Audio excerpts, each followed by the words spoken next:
Bom dia, turma! Tudo bom com vocês? Vamos aqui finalizar esse livro 2, continuando a falar sobre o nosso amado Brasil, só que dessa vez nós vamos falar de que forma o nosso território foi regionalizado, ok? Já falei um pouquinho sobre isso e agora a gente vai abordar o que seria essa regionalização, certo, pessoal? Vamos lá. Regionalização significa dividir ou delimitar alguma área da nossa superfície de acordo com algum critério, certo, turma? Então seria a gente dividir por regiões o nosso território. Então, regionalização significa dividir por regiões seguindo algum critério específico. Esses critérios podem ser econômicos, climáticos, sociais e culturais, ok? E naturais também. Então, toda divisão ela tem que ser dividida dado algum critério. Por que você dividiu? Eu dividi graças a um critério econômico, a região mais rica e a região mais pobre. Eu dividi graças a um critério climático, uma região quente e uma região fria. Eu dividi graças a uma questão cultural, um território que fala inglês e um território que fala espanhol. Enfim, cada tipo de regionalização vai ter um critério. Esse critério vai definir o porquê foi feito essa divisão, certo? E no Brasil, nós temos várias regionalizações, várias divisões, ok? E por que nós temos tantas regionalizações assim? Simples, pessoal, porque o nosso território ele é muito grande, ok? Então, a necessidade de dividir nosso território em regiões, ela é muito clara e ela é muito ampla também. E essa regionalização, ela também nos ajuda a estudar o conteúdo. Então, ela é muito necessária para o estudo não só da geografia, mas como de todo brasileiro, para estudar o que essa região apresenta, qual é a característica dessa região, o que ela faz, o que ela tem que a outra não tem. Então, dessa forma, a gente consegue fazer uma divisão e entender quais critérios foram adotados nela. Ok? Outra coisa é que também auxilia e ajuda o governo a algumas políticas. Então, o governo também ele é muito beneficiado graças a essa divisão. Bom, essas divisões elas começaram lá no início do século XX, na década de 30, graças às grandes transformações que nosso país estava tendo, tanto política quanto econômica. Então, para organizar isso aqui tudo, foi criado o IBGE, que significa Instituto Brasileiro de Geografia e Estatística. Esse instituto ele tem como intuito levantar dados econômicos, sociais e demográficos sobre a população brasileira. E eles elaboraram essa divisão regional para o Brasil. Então, para isso que o IBGE serve. Ele levanta dados sobre a economia, sobre os aspectos sociais, sobre a população. Então, tudo isso é feito graças ao nosso coleguinha IBGE. Tranquilo? Vamos lá. Então, como eu falei para vocês, o IBGE ele utiliza vários critérios para organizar os seus estudos. Então, ele vai fazer um levantamento da população mais rica, da população mais pobre, da população negra, da população branca. Então, ele vai fazer toda essa divisão e mostrar quais são os dados da nossa população. E ele também fez isso para delimitar essas áreas do nosso país. Então, graças à extensão, ele fez um estudo para regionalizar o nosso território, ou seja, dividir nosso território graças a alguns critérios. Ok, pessoal, vamos lá. Essa aqui é a nossa divisão regional atual. É importante a gente falar que essa divisão que nós conhecemos aqui hoje, ela já mudou muitas vezes, ok? E o nosso país ele é dividido em 5 grandes regiões: a região norte, a verde; a região nordeste, onde nós estamos, a amarela; a região sudeste, desse roxinho aqui; a região centro-oeste, a região laranja; e a região sul, esse roxo um pouco mais escuro, parecendo lilás. Enfim, nós temos 5 grandes regiões no nosso país. É importante, eu vou passar um trabalhinho para vocês, da gente saber quais estados estão em cada região, ok? É importante a gente saber isso. Por exemplo, onde é que está o Ceará? Está lá no Nordeste. Onde é que está Santa Catarina? Está na região Sul. É importante nós sabermos isso, principalmente quando a gente estiver no ensino fundamental, certo? Então vamos lá. Bom, entre várias regionalizações que nós tivemos ao longo da história, vários geógrafos apresentaram a sua versão de como que ele iria regionalizar o Brasil, como ele iria dividir o Brasil por regiões. Não é só o IBGE que faz essas divisões. Vários geógrafos trabalham com os critérios dele mesmo, ok, pessoal? Então, cada geógrafo tem sua maneira de pensar. E cada geógrafo vai dividir o território da forma com que ele acha mais viável com seus estudos. E esse camarada aqui, Pedro Geiger, em 1967, ele elaborou uma divisão com base, preste atenção que isso aqui tem uma atividade lá embaixo, com base no processo histórico de formação do território brasileiro, ok? Aí ele considera especialmente os efeitos de industrialização. Essa divisão desse camarada é chamada de complexo regional ou divisão geoeconômica. Então, a proposta dele era refletir sobre a realidade do país em seus contrastes, ou seja, suas diferenças. Então, dessa forma, esse cara ele vai dividir o Brasil em um complexo regional de 3 regiões. E ele quer, o que ele quer fazer com essa região? O que ele quer fazer com essa divisão? Ele quer mostrar a disparidade econômica dessas regiões no Brasil. Então esse é o critério dele. Então vejamos aqui.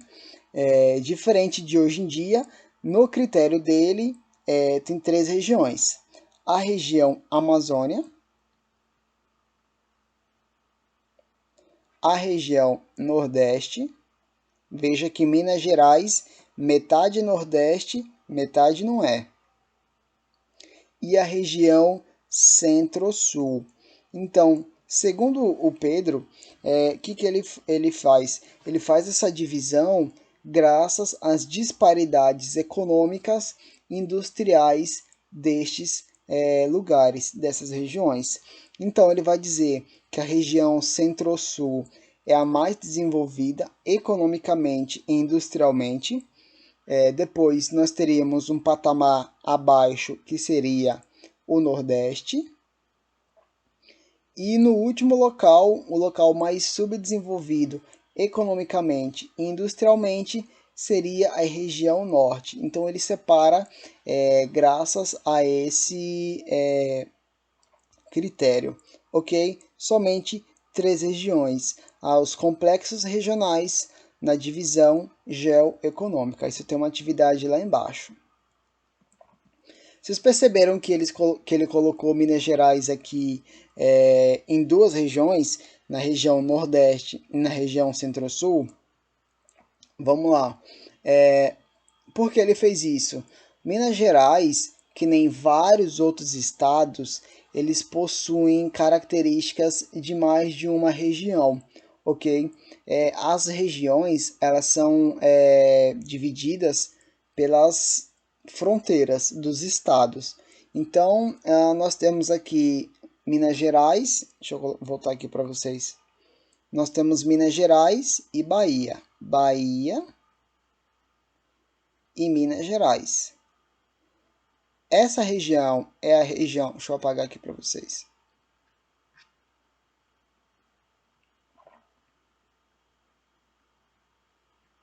Pronto.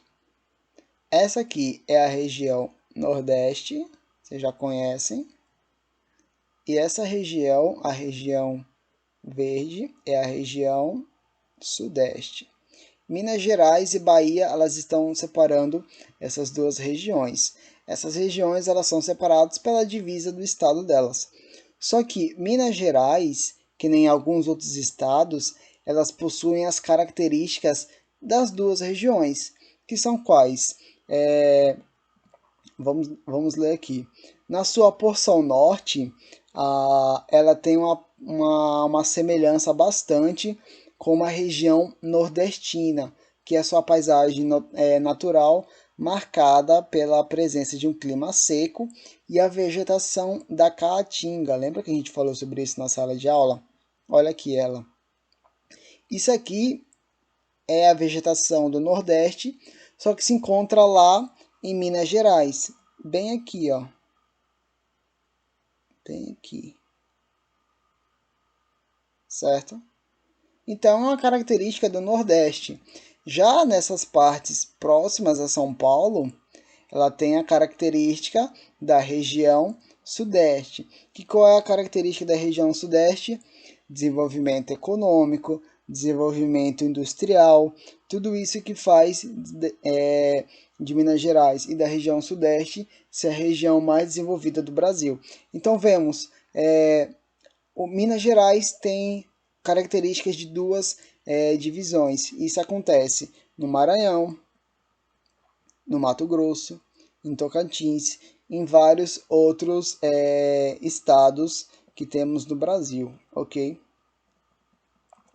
Já Milton Santos, ele faz uma outra divisão regional. Ele já tem um outro critério. Quem é Milton Santos? Milton Santos é o maior geógrafo que esse país já viu e um dos maiores geógrafos do mundo. Ele é um baiano, ok? Esse cara é simplesmente um gênio. E ele fez uma regionalização também. Ele também fez uma divisão que é chamada 4 Brasis. Na regionalização dele, ele desenvolveu um conceito que é chamado meio técnico, científico, informacional. Pessoal, coloquem isso aqui no caderno. É importantíssimo vocês terem isso aqui no caderno e deem uma olhada nas principais características disso aqui, porque isso aqui é muito importante para nós no futuro, certo? Vamos lá. Esse meio técnico, científico, informacional, palavra grande e complicada, né? Ele significa desenvolvimento da globalização, que está alinhado, que está junto da globalização. Professor, que desenvolvimento é esse?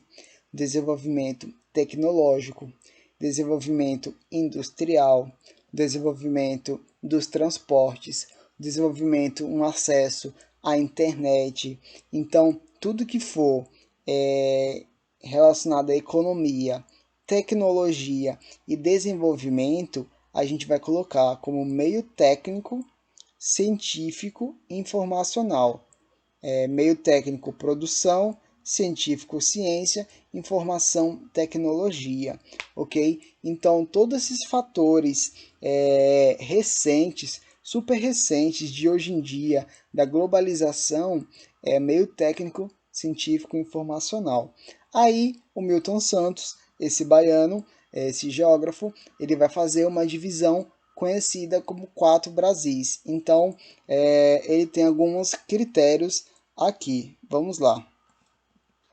Aqui uma explicação sobre esses aspectos científico, informacional e globalização. As características. Primeiro, o Nordeste, uma área de povoamento antigo. Os europeus chegaram primeiramente aqui no Nordeste. Só que essa industrialização do Nordeste, esse desenvolvimento, é só em alguns locais. E a gente conhece isso, né, pessoal? O desenvolvimento aqui do Nordeste é só na capital e nas áreas próximas ao litoral. No interior, nada. A região concentrada é uma região diferente. Ela é caracterizada pela grande densidade de relações. O que é essa densidade de relações? É uma grande quantidade de fluxo de dinheiro, que é capital, informação, que é tecnologia, e mercadoria, que é produto. São Paulo é a maior cidade do Brasil e da América Latina nessa questão, é uma cidade global.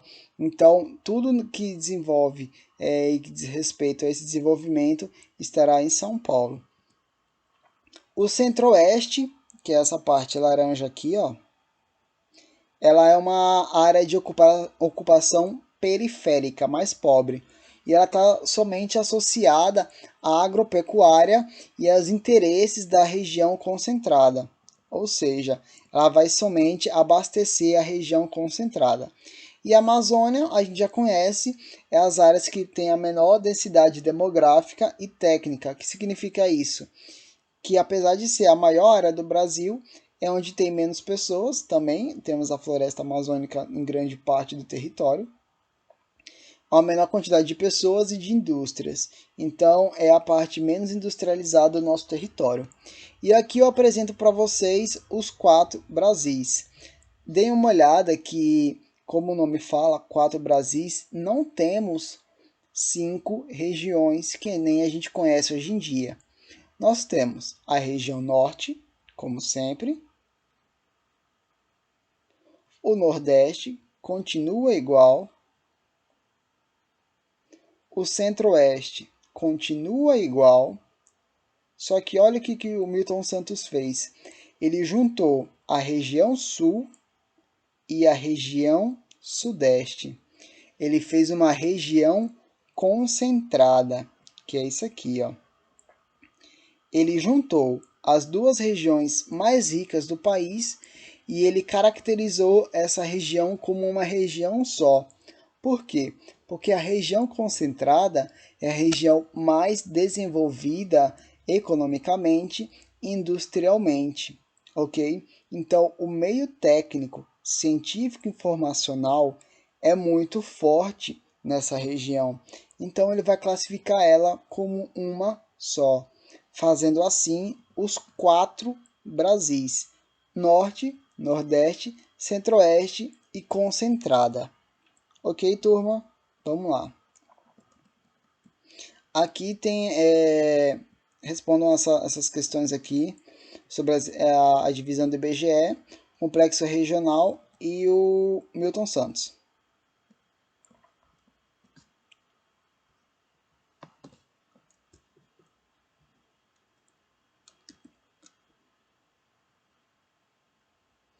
Ok, pessoal, continuando. As regiões segundo o IBGE. Aspectos gerais é uma visão geral de todas as regiões que o Brasil tem. Lembrando que nós temos as 5 regiões: Sul, Sudeste, Centro-Oeste, Norte e Nordeste. Então, essa aqui é a regionalização oficial do nosso país, ok? É a regionalização que nós utilizamos hoje em dia. A começar pelo Sudeste. Quais são as características do Sudeste?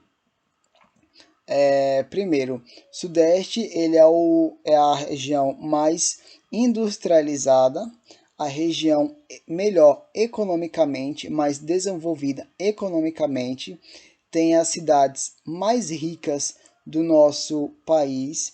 Então, temos também a maior quantidade de pessoas nessa região. Então, essa cidade ela é a mais privilegiada em termos de economia para o nosso território, ok?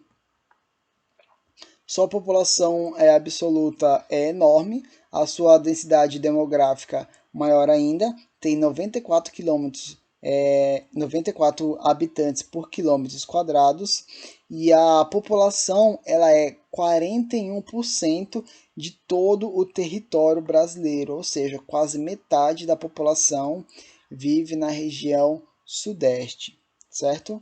Vamos lá. Aqui nesse mapa, a gente vê que a urbanização, a densidade demográfica é muito grande. Pessoal, o que é uma densidade demográfica? É a quantidade de pessoas em um mesmo local por quilômetro quadrado. Então, se tem 1.000 pessoas por quilômetro quadrado, então a densidade demográfica é muito grande. Se tem 15 pessoas por quilômetro quadrado, então uma densidade demográfica muito pequena. Então, o que significa é que na região sudeste tem muitas pessoas em um curto espaço geográfico. A urbanização é a maior do país e tem 92% de todo o território do Sudeste urbanizado. E também tem as principais metrópoles no país, que é Rio de Janeiro e São Paulo. Vamos lá, leiam comigo. A economia da região Sudeste é a mais desenvolvida e dinâmica, com a maior taxa de industrialização entre as regiões. Com a existência de grandes metrópoles e um expressivo potencial econômico, estados de São Paulo, Minas e Rio de Janeiro são responsáveis por 55% do PIB brasileiro. Então, esses três estados são responsáveis por mais da metade do PIB do país todo. Aí a gente vê a importância econômica desse estado. A agricultura também é a mais diversificada, usa muita tecnologia e capitais financeiros. Os principais é a soja, laranja e cana-de-açúcar. Eu também daria um destaque para o café. Então, São Paulo é o maior produtor e esse elemento faz com que seja uma grande captação de recursos financeiros. Nessa região, já não bastasse tudo isso, também tem uma grande abundância em matérias-primas, graças a Minas Gerais, que lá tem jazidas de ferro, de alumínio, chumbo, zinco, e antigamente tinha ouro que foi descoberto aqui no nosso território, lá em Minas Gerais, por isso o nome, Minas Gerais. Essas minas possuem a grande quantidade de matérias-primas. Ok? Já a região Nordeste, que é onde nós estamos vivendo, situados, tem uma área de 18% do território nacional e tem os seguintes estados: o Maranhão, o Ceará, o Piauí, Pernambuco, Rio Grande do Norte, Sergipe, Alagoas, Paraíba e Bahia. Ok? É essa região aqui.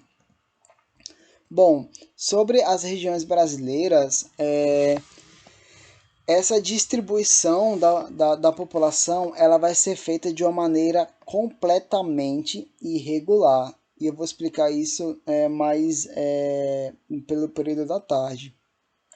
A sua distribuição irregular ela tem a ver com sua concentração econômica. Então, as regiões mais desenvolvidas é onde terão a quantidade de pessoas maior, certo? Regiões mais desenvolvidas, mais pessoas. Isso vai ser uma regra. Aqui nós temos um mapinha que fala sobre os habitantes por quilômetros quadrados. Então aqui a gente consegue perceber que na parte litorânea é onde tem a maior parte de população do Nordeste. E aqui no interior não tem tanta população quanto nas regiões litorâneas. Vocês estão vendo a parte mais escura do mapa? Essa parte mais escura do mapa é onde tem a maior densidade populacional, o que significa que tem a maior quantidade de pessoas. Cada vez mais que você vai para o interior, tem uma quantidade de pessoas menor. De acordo com os dados de 2010 do IBGE, a concentração urbana do Nordeste está na ordem de 73%. Então, no Nordeste, 73% da população vivem em áreas urbanas. E essa taxa ela vem crescendo e as maiores cidades do Nordeste, em termos de população e economia, é Salvador, Fortaleza e Recife. Aqui é Salvador, Bahia, muito lindo, né? A quantidade da população aqui no Nordeste, e é uma característica da Nordeste, é a imigração, que é a saída do pessoal aqui do Nordeste, principalmente para a região Sudeste, ok? E essa saída, ela se dá muito por causa de dificuldades em qualidade de vida e dificuldades econômicas. Então, a população, ela sai dessa região Nordeste em busca de trabalho, condições de vida mais adequadas e vão procurar emprego em outras regiões. O que também aumenta bastante isso é que aqui no Nordeste tem uma grande concentração de terras pelas pessoas mais ricas. Então, as pessoas mais pobres não têm acesso à terra tão grande quanto as grandes usinas, os proprietários de terras, e isso faz com que essa população seja mais empobrecida. Já a nossa região sul, ela é uma região que possui apenas 3 estados, Paraná, Santa Catarina e Rio Grande do Sul, sendo a sua população muito mais frequente no centro da cidade. Também é bastante irregular a forma com que essa população ela está distribuída no seu território, e os índices dessa região é um bom desenvolvimento humano, tendo destaque pela qualidade de vida. Então, nessa região, é uma região que possui uma boa qualidade de vida e uma concentração muito interessante de recursos naturais e de riquezas do nosso território. Mas na aula de tarde eu vou explicar outros detalhes sobre todas essas regiões, ok, pessoal? E na última nós temos o Centro-Oeste, na penúltima, desculpe, o Centro-Oeste é uma região que possui uma densidade demográfica de quase 10 pessoas por quilômetros quadrados. A sua distribuição também é irregular, como a gente consegue ver aqui no mapa. No mapa a gente consegue ver que a população que se concentra no território do Centro-Oeste, ela está somente nas capitais, aqui. Então, próximas às capitais é onde tem a maior concentração de pessoas. No resto do território, não tem uma quantidade de pessoas tão grande quanto nas capitais. E ela é a segunda área mais urbanizada do país, só fica atrás da região sudeste. E isso se dá porque o pessoal do interior vai tudo para a capital, como a gente consegue ver aqui, e isso faz com que essa região tenha um processo de população vivendo praticamente nas cidades e não no campo. Mas também é uma região que não é muito diferente de outras não, viu gente? Tem falta de escolas, como o livro diz, subdesenvolvimento, e a economia dela é graças a isso aqui, ó. Ela é especialista na questão da pecuária. Então, soja, pecuária, agroindústria, criação de gado, essa região ela é bastante significativa. E por último, nós temos a maior região do Brasil, a região norte. Essa região norte ela é 45% de todo o território, ok? E essa região, apesar de ser a maior do Brasil, ela é onde tem a menor concentração demográfico. Ela é um local que tem grandes vazios demográficos. Ela é a maior em extensão, mas é onde tem uma quantidade de pessoas muito pequena. Muito graças à Amazônia, que nós já estudamos sobre isso. Então, a região amazônica ela é característica por ter a floresta amazônica, por não ter um desenvolvimento industrial tão forte, e aqui a gente vê que a quantidade de habitantes é bem pouca, né, pessoal? Aqui em Manaus, em Boa Vista, um pouquinho no Amapá, um pouquinho em Belém, lá no Pará, e e nas capitais dos seus estados, mas nada demais. As cidades e os povoados concentram-se nas margens dos rios, mantendo as características iniciais da ocupação do território. O que significa que nessas regiões elas foram ocupadas primeiro no litoral, que nem no Nordeste, e por isso a concentração de pessoas se encontra próximas aos rios. E como eu falei, a economia desse setor está ligado ao setor primário, que é o setor de recursos naturais, matérias-primas, e muito deles é graças à criação de gado. Ok, pessoal? Então, por hoje é só, e vocês respondam às atividades que eu colocarei na plataforma Plural. Encontro vocês pela tarde. Um abraço e até mais.